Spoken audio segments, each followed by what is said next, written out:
the talk that I'll be giving tonight is focused on an area of research that I've spent basically my whole scientific career thinking about, which is what happens to the whole process of planet formation and evolution when you have two stars in your system instead of one. So when you're setting your planets into a binary system. So to start off, I wanted to give us a little bit of context just about the field of exoplanets as a whole. So I love playing this little movie. This is basically showing you the entire history of the field of exoplanet studies, right? Exoplanets are planets that orbit stars other than our own sun. The field to study these things has started in about the early 1990s. So it's about a 30-year-old field. For context, I am 30 years old as well. So this field started right around when I was born. So that gives you a little bit of context for how long this has been around. The first exoplanet surveys were begun right in the early 1990s. Those were radial velocity surveys. We'll talk a little bit more about what that means later. But these surveys started to detect the planets that you see represented by these blue circles. Here, the planets, each circle here represents an individual planet that was discovered, and they're plotted as a function of their orbital period on the x-axis and their mass on the y-axis on the left, or their radius on the y-axis on the right. And the reason these are separated is because certain detection techniques that we use tell us about the planet's mass, and other detection techniques that we use tell us about their radius. So for a given planet, we might have either piece of information, or in some cases, we have both pieces of information. But so you can see in white, the solar system planets. In the early days of the field, you can see the radial velocity was the dominant method that we used to detect exoplanets. So you can see those blue dots filling in at the beginning. This technique was primarily sensitive to the higher mass planets. So these are planets that are more massive than Jupiter and Saturn in our solar system, right around. And then if you watch sort of around late 2000s, when the Kepler Space Telescope was launched, then you'll start to see some of these orange dots emerging, and very quickly sort of overcoming the number of planets detected by radial velocity. So the transit method, which we'll talk about a little bit later as well, was by far the most prolific method to detect extrasolar planets. And those are mostly going to appear over here on the right-hand plot. And so this method just detected thousands of exoplanets. And so what that's meant is that we've been able to take this field from sort of 30 years ago, finding and detecting and characterizing individual systems of planets, to a point where we're now actually more focused on understanding planets as a population. We're interested in answering more wide-scale sort of demographic questions about exoplanets. So some of the big questions we're asking in this field, I would say probably the biggest one is really, how do planets form?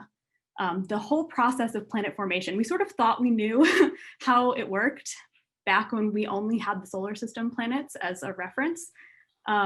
But as we found more and more planets, it's become abundantly clear that we actually don't understand this process from its beginnings through its ends in great detail.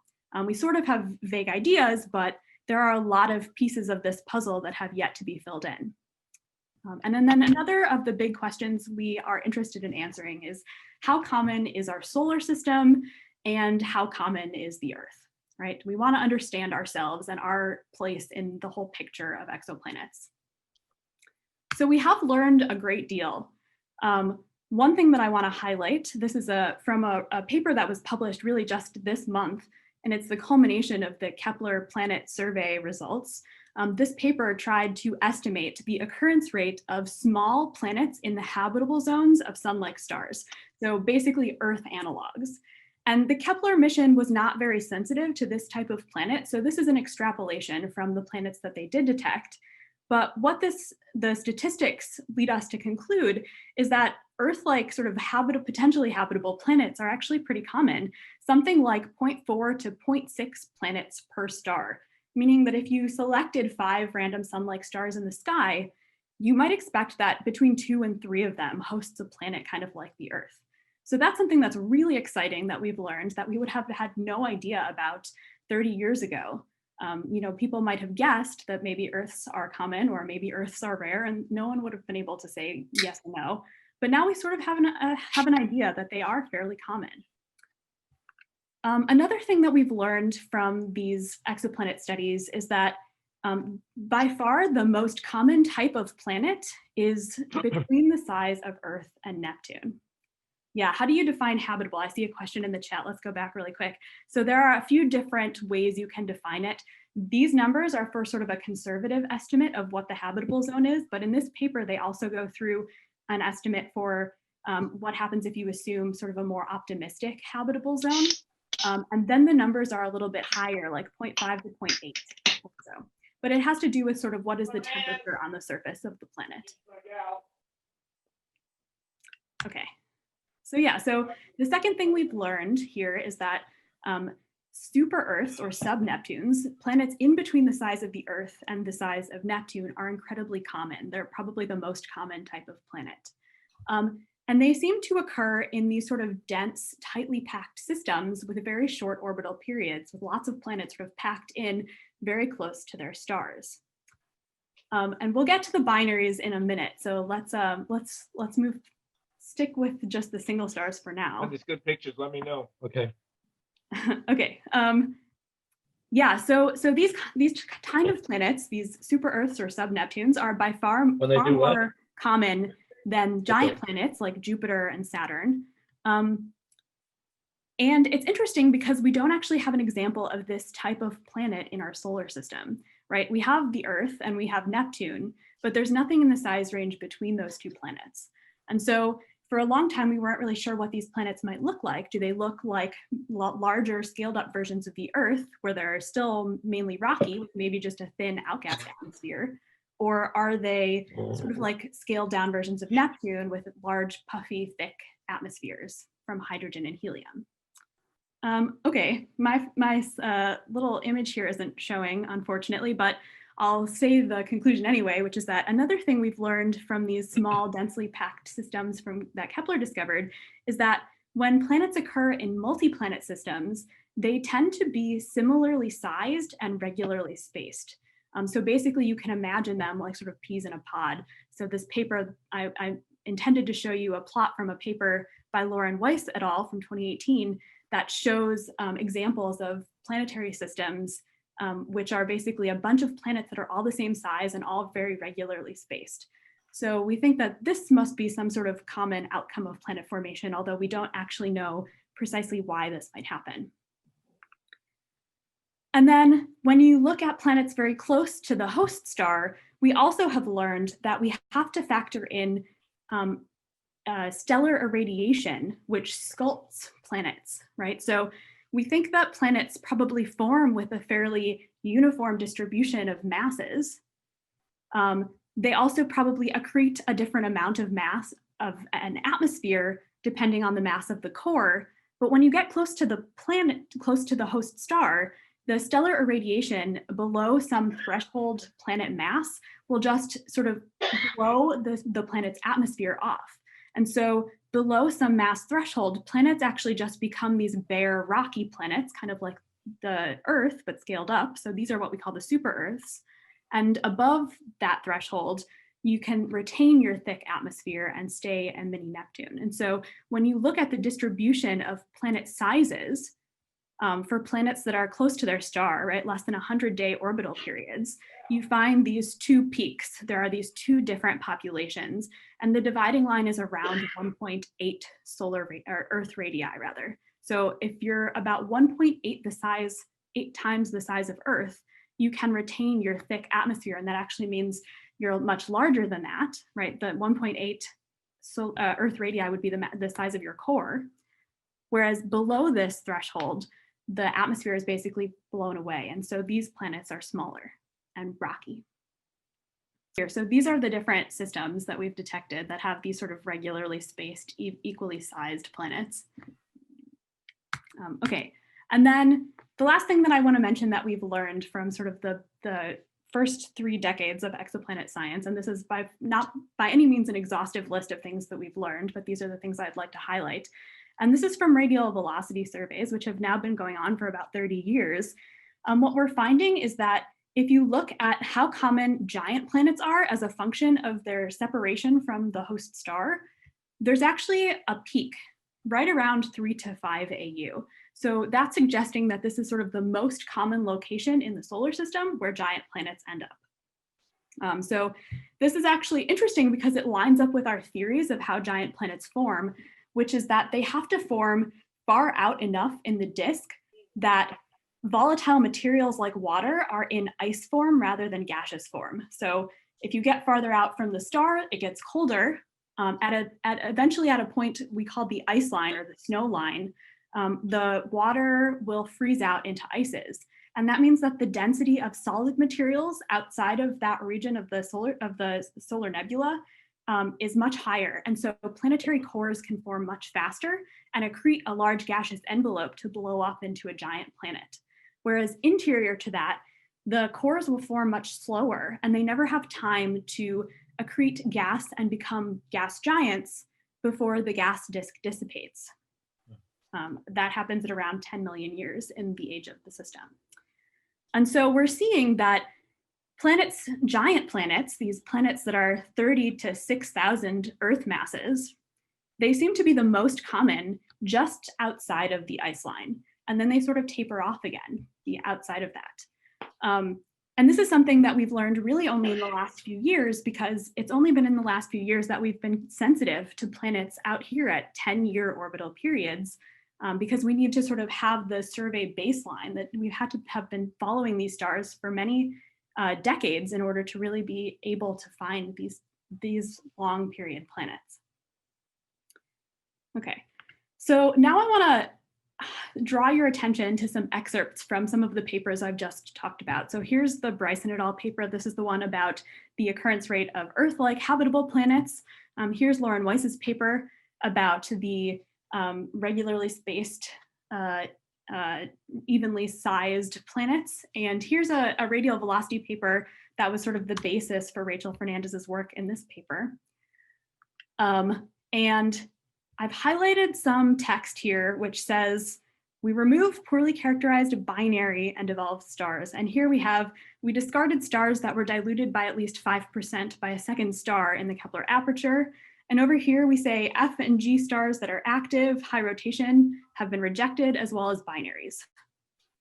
So what I'm trying to draw your attention to here is that it's common practice in the field to reject binary stars from your planet surveys. And I'll go back and answer a question real quick, but it says that in our solar system, 3 to 5 AU would be sort of from the asteroid belt to Jupiter's orbit. And that's right, yeah. So Jupiter is right around 5 AU. So it would fit into this trend that we're noticing from the radial velocity surveys. But yeah, so all of these results are really profound and really interesting and really telling us a lot about how planets form and what we need to take into account when we're coming up with theories for planet formation. But there's a missing piece of information in all of these surveys, which is that for most surveys like these, the common practice is to remove binary stars from your sample. So let's talk really quickly about why first, and then I'll talk a little bit more about sort of what effect that might have. Okay, so let's talk first about transit missions like Kepler. So the transit technique looks for planets by searching for periodic dimmings in the light of the star that are caused by the planet crossing in front of the star, right? So this is what a transit looks like. And you can learn about the size of the planet by looking at the depth of the transit, right? A larger planet will block out more of the star's light and it will cause a deeper transit. And a smaller planet will block out less of the star's light and cause a shallower transit. And so we use these data, which show you the brightness of the star as a function of time, and you can see the transit and you can measure the transit depth and determine the planet's radius, provided that you know the stellar radius, right? So what happens if you have a binary star system now? So here's an example. The planets may be blocking out some fraction of the star's light.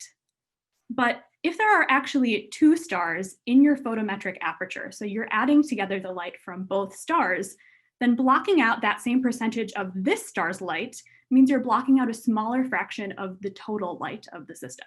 right? So what you're gonna measure is a shallower transit. And if you consider the scenario where your planet is actually orbiting the smaller of the two stars, in the case that one is bigger and one is smaller, then the case is even worse. You're blocking out some fraction of this star's light, but this star is only contributing a small fraction of the total light of the system.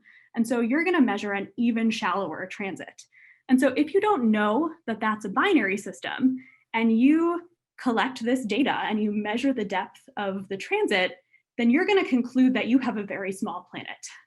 But in reality, you have a large planet that happens to be orbiting one star in a binary system. So now you've got your planet size wrong.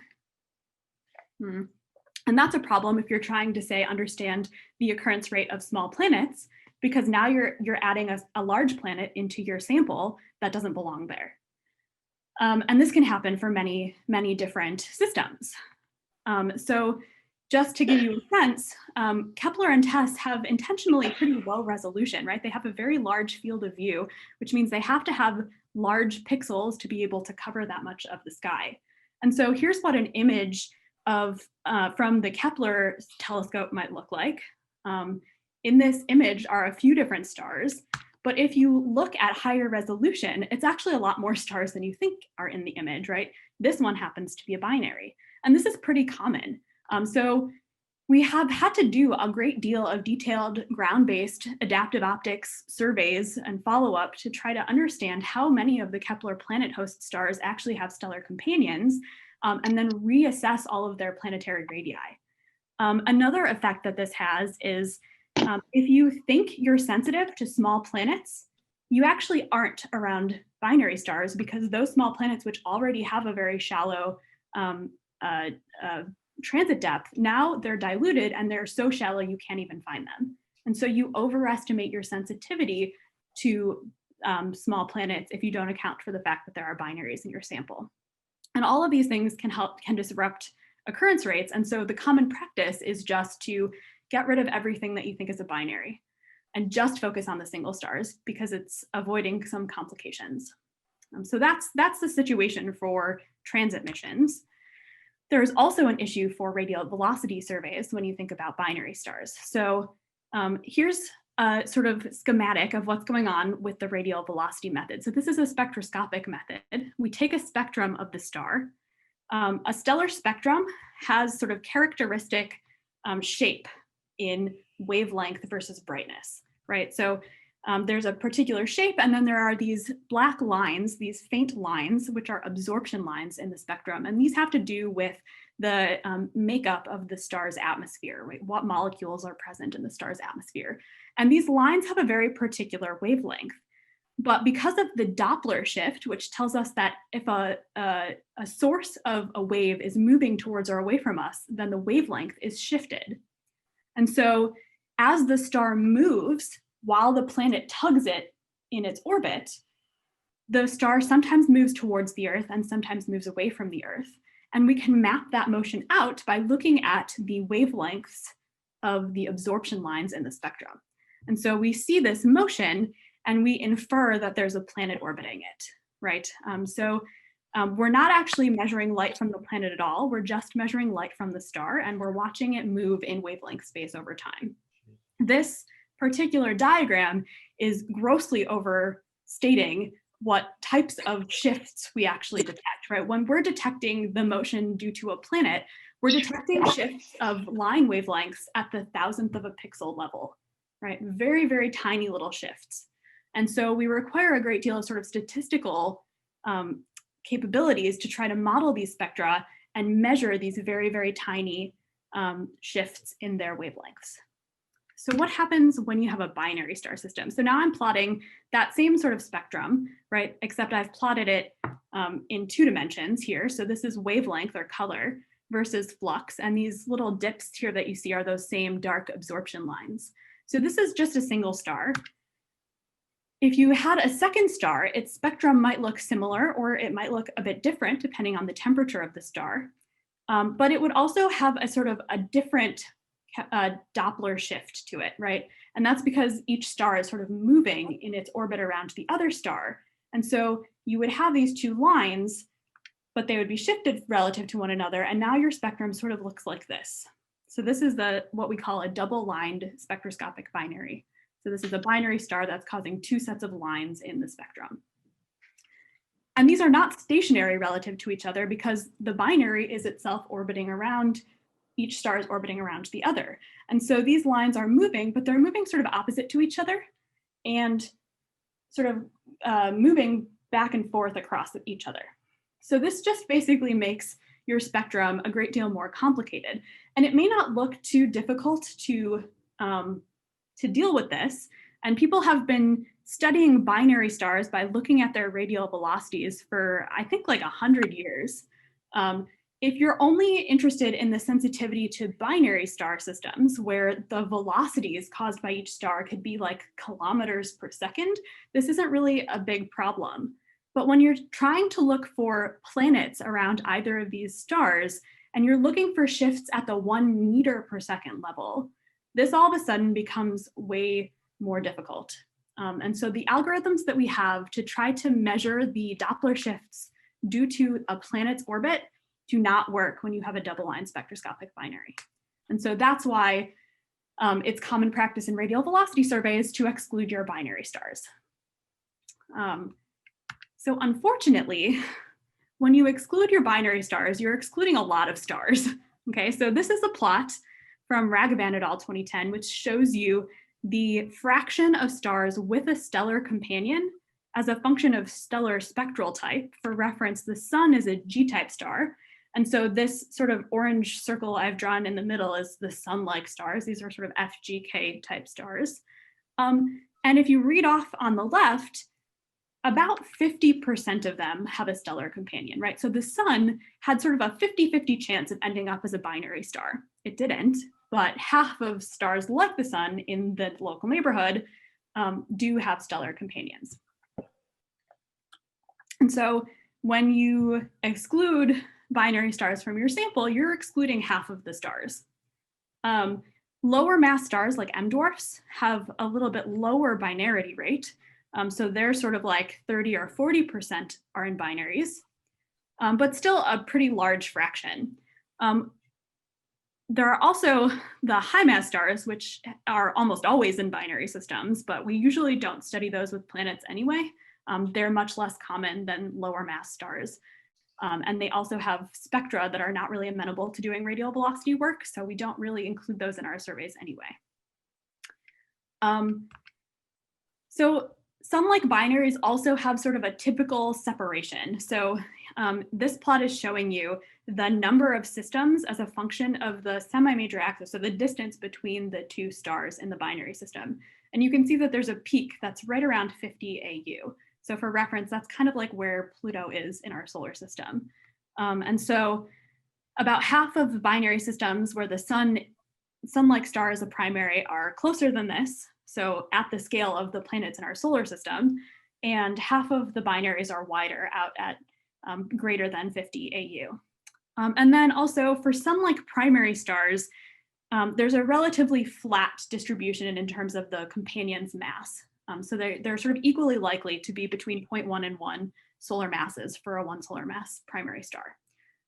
There are some binary systems where the sun-like star is the secondary, so there's a more massive star in the system, but far fewer just because very massive stars are so much less common.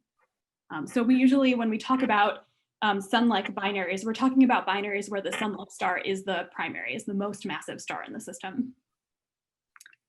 M dwarfs have fewer companions, as I mentioned, maybe like 30 to 40% of M dwarfs have a lower mass stellar companion, but they tend to be closer together. So the typical sort of separation between two M stars in a binary system is about 10 AU. So that's near where Saturn orbits in our solar system. So if you think about what might planets look like in these systems, there are sort of two potential configurations that you might come up with. One is what we call circum-binary orbits. The sort of canonical example from pop culture is Tatooine from the Star Wars movies. This is a circum-binary planet. So the planet orbits around the two stars, which are sort of very close together. The system configuration that I'm particularly interested in is this other one, the circum-stellar orbits. And this is where the two stars are farther apart, and each might independently have its own planetary system. So I'll call this circum-binary on the left and circum-stellar on the right for ease and simplicity. Astronomers also have some they call them P-type and S-type, which I always found very confusing because I can never remember which one is which. So yeah, I can define M dwarfs are basically just low mass stars. So those are stars that are like half as massive as the sun or less massive. And those are the most common type of star in the universe. Okay. So we know of a handful of circum-binary planets, right, where the stars are orbiting around each other very close and the planet is orbiting around both. Sort of the most fun example, I have this poster hanging on my wall in my kitchen, is Kepler 16b. This was discovered by the Kepler Space Telescope, obviously, it's got a Kepler name. And here's what the light curve looked like. You can see these very deep transits, the blue ones, and also the yellow transits that are sort of regularly spaced with the blue ones. Those are both caused by one of the stars occulting the other star.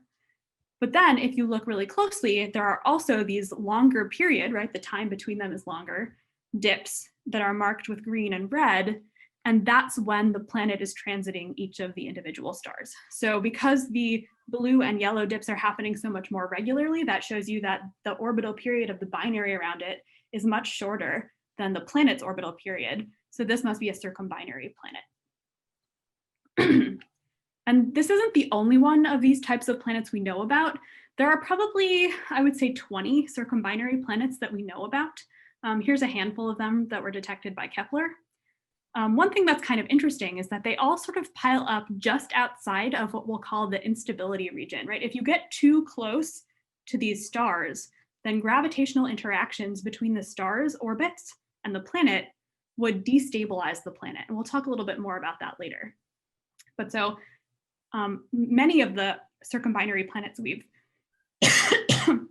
that we've detected sort of are located just outside of this region. Okay, so we also know of several or many circum-stellar planets. Here are just a few of them. And here you can see sort of plotted the distance between the star that's hosting the planet over here on the left and the yellow points, which represent the secondary star. And then each of these blue dots represents the planet orbiting interior to that. So what I'm particularly interested in knowing is how common are, in particular, giant planets in these sort of circum-stellar orbits around sun-like stars in binary star systems. So this is the question that I tried to answer with a project that I'll talk about in just a few minutes. But going into this project, we had some ideas for what the answer would be from theory. So for one thing, theory tells us that binaries should inhibit planet formation and stability, right? So in a single star system, you have a proto-planetary disk of gas and dust around a young star, and that's the material out of which planets will form. So for single stars, the sort of characteristic scale of one of these disks is around 100 AU. But remember, I told you that this sort of typical spacing between two binary stars, if they're sun-like, is about 50 AU, so it's smaller than that. So many binary systems are sort of closer than the typical scale of a protoplanetary disk. And that already immediately tells you that they're gonna have an effect on the protoplanetary disk. And so in binary systems, the protoplanetary disks are truncated by interactions with the companion. So they're sort of half the spacing between the two stars or less in size. And so for stellar companions that are closer than 100 AU, your disk is gonna be a lot smaller, which means there's a lot less material to form into planets. These disks also last for less time. And so they dissipate faster, which means you have to form your planets a lot faster if you want them to form before the disk dissipates. And so that's going to preferentially affect giant planets because those are the kind of planets that require this gaseous material to puff up. And that's the material that gets dissipated really quickly in a binary system. So we expect that these binary systems probably inhibit planet formation, and especially the formation of giant planets. There's also concerns about the stability of planets, even if they do form, right? There are these sort of three-body dynamics that can destabilize a planetary orbit and cause the planet to be ejected from the system or to sort of spiral into its host star. And then, that would mean that the occurrence rate of those types of planets would be lower. So in a circum-stellar orbit, so that's where the two stars are widely separated and each star has its own planets, the stability is limited to about 0.2 to 0.4 of the binary separation. So if a planet gets too far away from its host, then it's subject to these destabilizing effects of the stellar companion. So the outermost stable orbit is something like a 0.2, so a quarter or a little less than a half of the separation between the two binary companions. And then for circum-binary orbits, there's a similar effect, but it kind of operates in the opposite direction, which is that if the planet gets too close to the binary system, then it will get destabilized. And so there's an innermost stable orbit that's something like 2 to 4 times the binary separation here. And so even if you can form a planet in these systems, you might expect that they will eventually be destabilized and you would end up losing those planets, and then you wouldn't be able to detect them in your surveys for planets. Okay, so let's test this out observationally. So this is a project that I've been working on for probably 6 years or 8 years. I don't know, it's been a very long time, basically since I was a grad student. And it's a large observational survey of nearby sun-like stars. So we combined imaging observations from Lick Observatory, so adaptive optics images that allow us to get high resolution images of nearby stars to detect whether they have a stellar companion or not. This was sort of in conjunction with also a very thorough search through the literature to see if anyone else had detected stellar companions around this set of stars. And then that was combined with a radial velocity survey using telescopes at Lick Observatory and at the Keck Observatory in Hawaii, using the automated planet finder at Lick and the high-res spectrograph at Keck to search for planets and set limits on where they can and can't be in these systems. So you may be thinking, I just told you, you can't do radial velocity surveys of binary stars because they're double-line spectroscopic binaries and it's too difficult. And that's still true. So we did have to exclude a handful of our sample stars because they were double-line spectroscopic binaries. But it turns out that not all binaries are double-line spectroscopic binaries. So if your stars are separated by enough space on the sky that you can steer your slit of your spectrograph to not cover one of the stars, then that's pretty much okay. And many stars like that have been excluded from old RV surveys just to be safe. And we put those back in. And then the other thing is that if your stellar companion is faint, meaning it's the light of the spectrum is dominated by the primary star, then it doesn't really have too much of an effect there either. And so you can still do radial velocity observations for a large fraction of binary stars systems, just not the very, very close equal mass type systems. And so we were able to still do a statistical survey of the single and binary star systems in our local neighborhood, just excluding a handful of the brightest, closest companions to the binary systems. So I love this image from Lick because it shows both of the telescopes that I used super regularly when I was a grad student at Berkeley. So here, this is the 3-meter Shane telescope dome. And this is where we took our AO observations to rule out or to find stellar companions. And then this is the automated planet finder, which is a spectrograph that sort of just does a dedicated search for planets night after night. And it's a particularly special telescope because it's a robotic telescope, which means you don't have to actually sit up all night to take data from it. You just plug your targets in and then you wake up in the morning and you have data, which is great. And then we also use the Keck telescope in Hawaii to collect radial velocities as well. We also used archival radial velocity data from both Keck and Lick.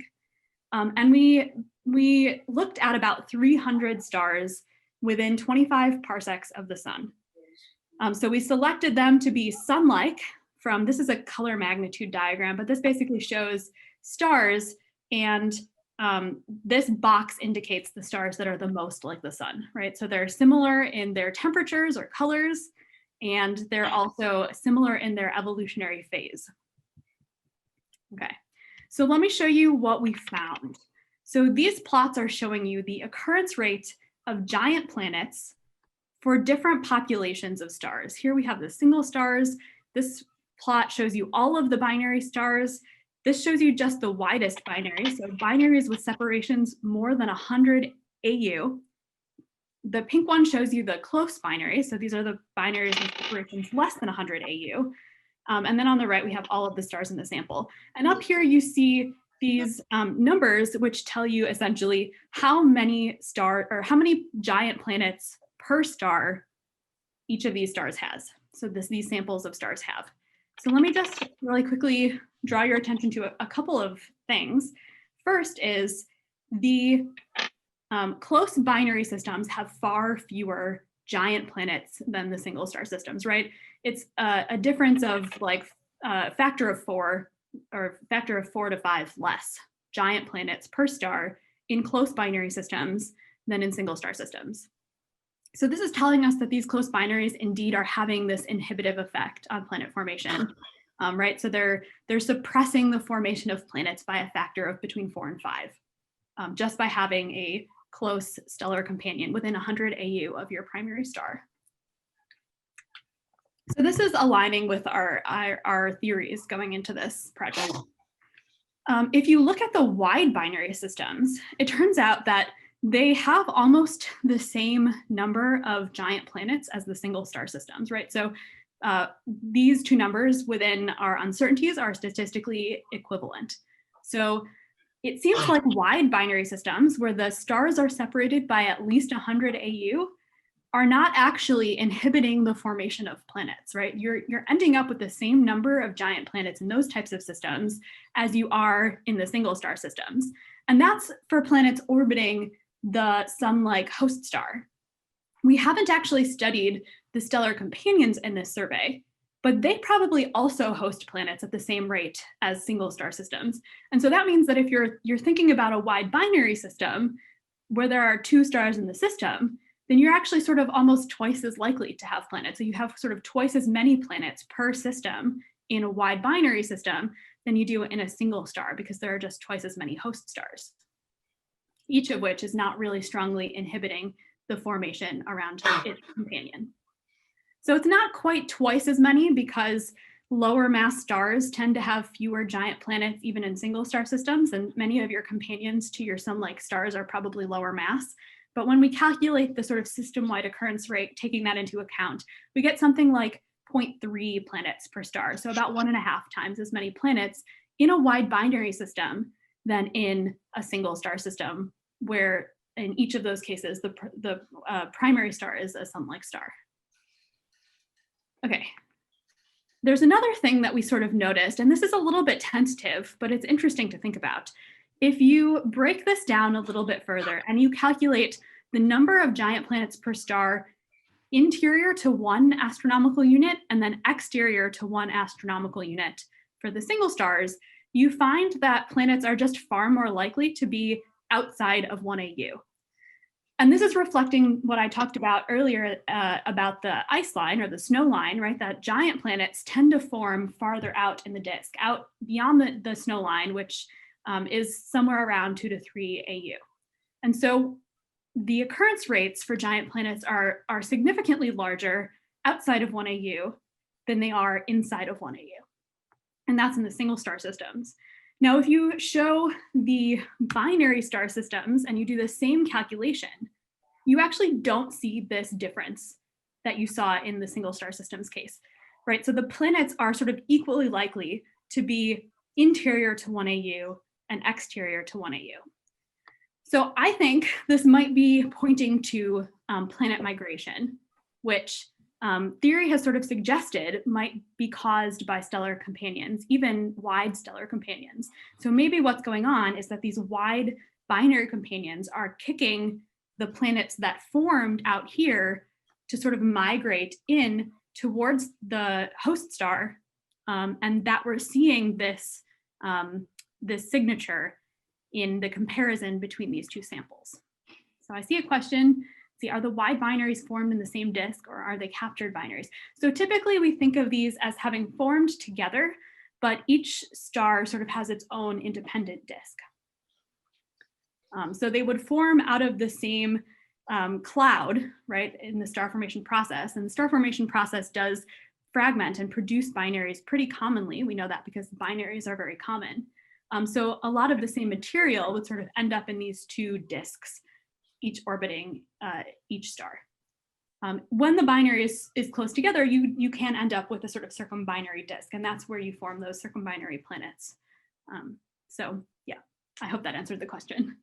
But we're not thinking of these as sort of forming independently and then eventually capturing one another. Okay. So this is what we found from this survey. I guess if anyone has more questions about these conclusions or these results, I'll take a pause right now, and then I have a few more minutes of slides. But wide binary stars are located closer to their stars than planets in single star systems, right? I mean, that's the discovery.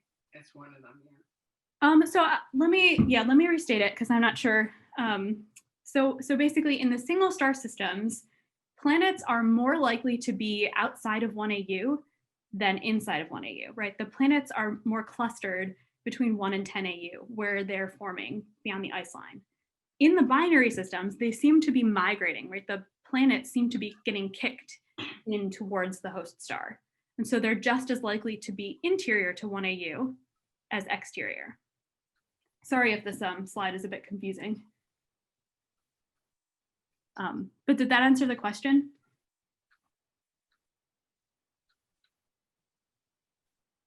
So may I ask a follow-up question? Sure. So one of the revelations of recent planetary discoveries is that is the hot Jupiters, the very large planets in very close to their host star. And I guess one of the explanations for that is that they may have formed further out and then migrated in. Yeah. Is there any correlation that you're aware of between whether or not most of those are found around binary companions? There is in fact a correlation. So that's precisely sort of what I'm talking about. So there was this, the first few planets that were ever discovered were these hot Jupiter type planets. And they really sort of threw a wrench in how people were thinking about planet formation, because the expectation was that giant planets have to form out beyond the snow line. So they have to form out at a few AU at least. But then they were being detected like way in at like 4 days. And so the conclusion is that they migrate, right? They start outside of the snow line, they form there, and then they move in towards their host star. And in order to do that, one thing you can invoke is sort of this disk migration. So they interact with the disk around them, and that causes them to migrate. But another way you can get them to migrate is by interactions with an outer companion. And so when you look at the Kepler hosts of hot Jupiter planets, they are more likely than the hosts of other types of planets to have a binary companion.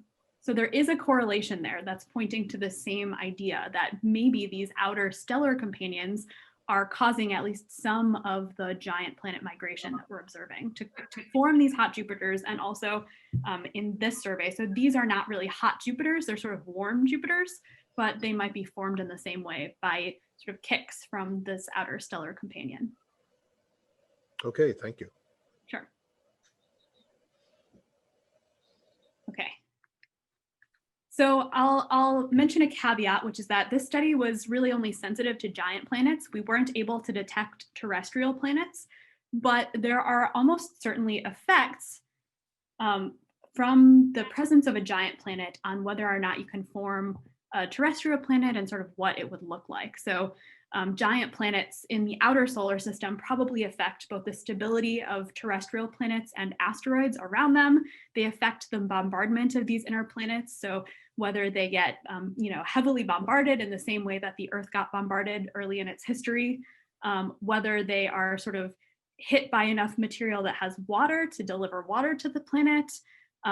And they also might affect how much mass is available in the inner disk to form into small planets. So if you're somebody who really just wants to know about Earth-like planets, this should still matter to you because giant planets affect the formation and the presence and the survival and the properties of the inner terrestrial planetary system. Okay, so what might planets and binary stars be like? And I just have a few more slides here. So the example we have, as I mentioned before, from the media is Tattoine. There was this really fun study in, I think it was like in 2013. There's a tradition in the astronomical community to submit joke papers for April Fool's Day. And so this was one paper like that, which I don't know if anyone here is a Game of Thrones fan, but it basically proposed that the weird seasonal cycles on the planet described in Game of Thrones was due to the fact that the planet might be orbiting in a binary star system. And so they did this whole simulation of like how warm or cold the planet might be and showing how you could get these long-term cyclical variations and like how the duration of your winter could be different because of the interaction between the planet's orbit and the binary star system. So I always thought this was really funny, a fun example of how this might, how the presence of a second star in the system might affect the sort of the habitability or the conditions on the planet. In general, there's this sort of interplay between stability and habitability when you're talking about planets in a binary star system. So remember, the planets in a circum-stellar orbit are only stable if they're very close to the host star. In a circum-binary system, the planets are only stable exterior to some radius away from the binary system. And likewise, there's a particular region in distance away from the star that we would deem habitable, which we call the habitable zone, which has to do with the temperature of a planet within this region. And because there's sort of these two different sort of regions in the system that are being defined by these two different processes, you might end up in cases where one of these excludes the other. So here are a few different pictures of equal mass binaries on the left and unequal mass binaries on the right. And here the gray regions are showing you the habitable zone, and the little red dotted lines are showing you the limits of orbital stability. And so in some cases for close binaries, like your habitable zone is fine, right? It's interior to your stable region in this lower left-hand case. But in the upper right-hand case, you can see planets would only be stable interior to this red line, but they would only be habitable exterior to the red line. And so in this scenario, on the upper right, there are actually no stable habitable orbits. And so these two effects sort of play off of each other to affect whether your planets could be habitable, because they have to be stable in order to be habitable, but being stable might prevent them from being the right temperature to host life.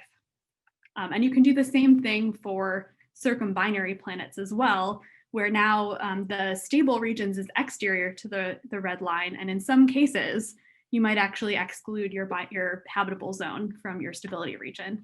And so in this lower left-hand panel, you can see only orbits exterior to the red line are stable, but only orbits in the gray region are habitable. And so again, you're sort of playing off of each other, these two effects, and ending up with like sort of excluding the possibility of habitable planets in the system. Okay, so that's what I've got, and it looks like we're right at 8 o'clock, so hopefully that means I did a good job with timing. But I just wanted to conclude by saying the field of exoplanets has evolved a great deal in the last 3 decades since the first exoplanets were discovered. And I hope I've convinced you that a pretty large stellar population that we really should be spending more time and more effort in studying and learning how to characterize and find planets in these systems is the binary star systems. Half of the sun-like stars and at least a quarter, not more, of the lower mass stars are in binary systems. The close binaries inhibit planet formation. The wide binaries might be causing giant planets to migrate. And so these effects need to be taken into account if we really want a complete picture of how planets are forming and evolving in all stellar systems. So thank you very much. I'm happy to take more questions now if you guys would like. Yeah, thank you. I have a question. close. I guess it's a little bit close to maybe what the April Fool's paper was.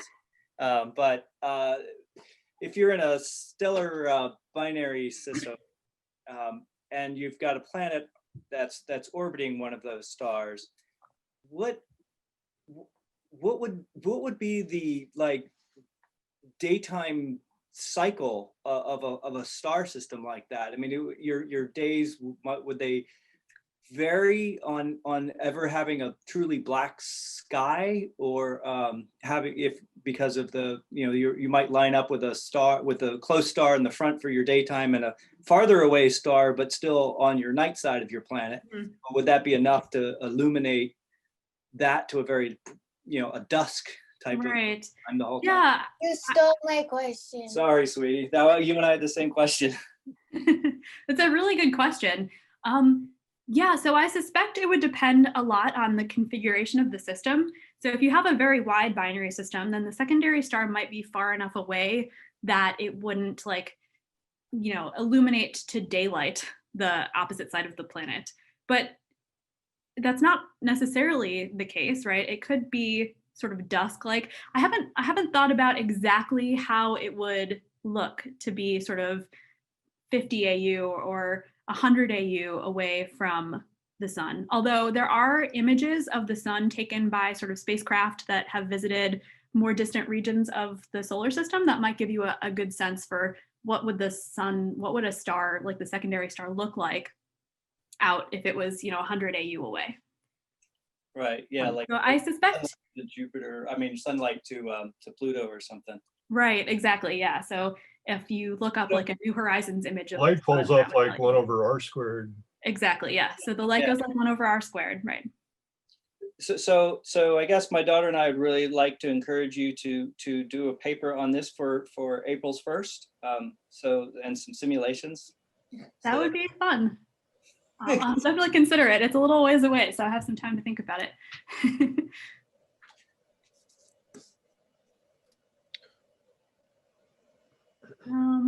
So when the cloud causes migration, I gather that's because the planet plowing through the remaining protoplanetary material is slowed in its orbit, which Yeah, causes so it to spiral in. Is that that's what the a migration good would be way about? to think about it. So there is this, it's called dynamical friction, where you sort of essentially get some sort of a frictional effect because the planet is plowing through material. There are actually some slightly more complicated things that happen in the disk, which are like there are regions of the disk that are resonant with the planet's orbit. So places in the disk where a piece of material would orbit the star twice as often as the planet, and these sort of have interesting resonant effects that Jupiter can Saturn resonance theory? similar to that, yeah, but with material in the disk, which the interactions through these resonances make these density waves in the disk material, kind of like you can picture the density waves in the rings of Saturn, and those actually have torques on the planet that cause it to migrate as well. So yeah, there's a few different sort of dynamical effects that happen for planets embedded in a gaseous disk. Okay. So a question here about the kinetics of migration, but I'm not sure I understand the question. So if Ed, if you wanted to ask that sort of verbally. Actually, I hit the wrong button and it spit the question. But the question relates to the rate of migration and the kinetics of migration relative to the kinetics of solar system evolution and actually of life evolution. Mm-hmm. And whether you can say anything about whether the migration that might apply to smaller planets might be faster or slower than what you're seeing with the giant planets. Yeah, so I guess I think the question is a lot about the timescale of migration, right? Yes. Yeah, so most of the time when we think about migration, we're really thinking about the giant planets, and that sort of evolution, that sort of migration can happen fairly quickly. Like we find, right? If it's caused by the disk, for example, the disk is only around for about 10 million years. And so that sets sort of the maximum timescale for how fast these hot Jupiters must migrate inward. It might be different for migration that's caused by a binary companion, but my suspicion is it would be even quicker in that case. So I think it would be, I mean, long on human timescales, but not long on sort of evolutionary timescales, or certainly on those sort of planet formation timescales of millions of years. Does that answer the question? I guess you were also asking about the migration of small planets, and I haven't really thought too much about that. I think most evidence points to the idea that small planets probably form in situ, that they form where they're found in the inner parts of the solar system. I know this isn't actually your field of study, but you may have run across it. There are a series of videos on Science Channel which speak of a theory called the Grand Tack model or the Grand Attack model, which has to do with what happened to the super Earths, and what they do is they propose that as the giant planet migrated inward, Jupiter, that it actually pushed the super Earths into the sun, and then was tugged out as Saturn formed back to its current position. Yeah. There's a lot of, sounds like there's a lot of speculation in there, but I'm just wondering, can you think of a mechanism whereby a giant planet migrating in could have that effect on this, what would be the super certainly. Earths? So yeah, I think so the Grand Tack is a pretty strong candidate for sort of the history of our solar system, right? It's a theory that, as Mike mentioned, that Jupiter sort of started to migrate inward, and then eventually it ended up in a resonance with Saturn, right, where Jupiter's orbit and Saturn's orbit were integer multiples of each other, and that halted the migration and actually started to drag both planets back outward a bit. But that motion of the giant planets cleared out material in the inner solar system that sort of affected the end outcome of the inner solar system. And so, as I mentioned, like the idea that giant planets have a significant effect on the formation of terrestrial planets, it has to do with that theory as well. Like that theory falls into the category of ways that a giant planet's presence or absence and the motion of a giant planet would affect the terrestrial planets that form in the inner solar system. And indeed, if you actually end up forming a hot Jupiter, where you migrate your giant planet all the way into the star, you almost certainly wipe out any other planets in the system. So most hot Jupiters are solo planets. They're not in systems with other types of planets. And that's probably because the migration process destabilized the orbits of any other planets that were forming interior to it. So the one thing that's not clear to me is what actual mechanism. I mean, gravitation is an attractive force, not a repulsive one. So how? Yeah, it's sort of an exchange of energy and angular momentum, right? It's kind of like, think about the orbit of, say, the moon around the Earth and the way that tides affect it, right? Gravity is attractive, but the Earth and the moon are actually getting farther apart. And it has to do with them exchanging energy and angular momentum. Oh yeah, that's a good point. Okay, thank you. Sure, yeah. It is complicated to think about, and that's about as good of a grasp on it as I think I have. So As probably anybody has. A question, you may have covered this, but in the binary star systems, what's the percentage breakdown between those that end up with circum-stellar versus circum-binary planetary systems? Oh, that's a good question. I don't know if we have the data to say that. We just have so few detections of circum-binary planets, but I think it has to do with sort of the separation between the binary components, right? If they're very close together, then they almost certainly don't have independent disks, because they would have sort of disrupted each other's disks, but instead they would end up with a circum-binary disk.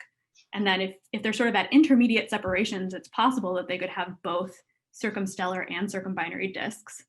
But we haven't actually detected any systems like that before. And then the wide ones, the very wide separation binaries, just have the circumstellar disks.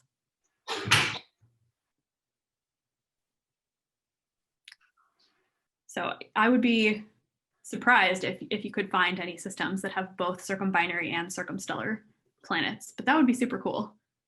I don't know how we would find them. Oh, be your next research project.